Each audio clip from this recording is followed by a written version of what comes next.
बिस्मिल्लाहिर्रहमानिर्रहीम। शेख अब्दुल कादिर जिलानी रहमतुल्लाह अलैह कहते हैं, ऐ शख्स कहता है मैं जिससे मोहब्बत करता हूँ इससे जुदा कर दिया जाता हूँ। कभी बीमारी से, कभी अदावत से, कभी गलत फहमी से, कभी मौत से, हर कीमत पर मुझसे जुदा कर दिया जाता है। ऐ नादान, तू तो वो खुशकिस्मत है जिस पर अल्लाह ताला ने गैरत खाई है। अल्लाह तुझे अपने लिए चाहता है और तू गैर का होना चाहता है। होश कर, ऐसा टूटा बर्तन बन जा जिसमें माँ सवाए अल्लाह के कुछ ना ठहरे।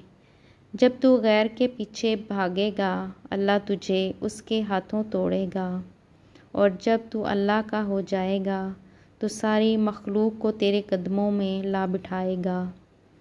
तेरे रिश्ते, तेरी मोहब्बतें, तेरी आसाइशें लुटा दी जाएंगी, तेरी दौलत वापस लुटा दी जाएगी, और जिनसे तू मोहब्बत रखता था और रोया करता था अब तेरे लिए रोएंगे, मगर अब तेरा दिल इनसे बेनियाज होगा। जब तू इन चीज़ों को दूर ना कर देगा ये तुझे तकलीफ़ देंगी। हर मोहब्बत दुख देती है सवाए अल्लाह की मोहब्बत के।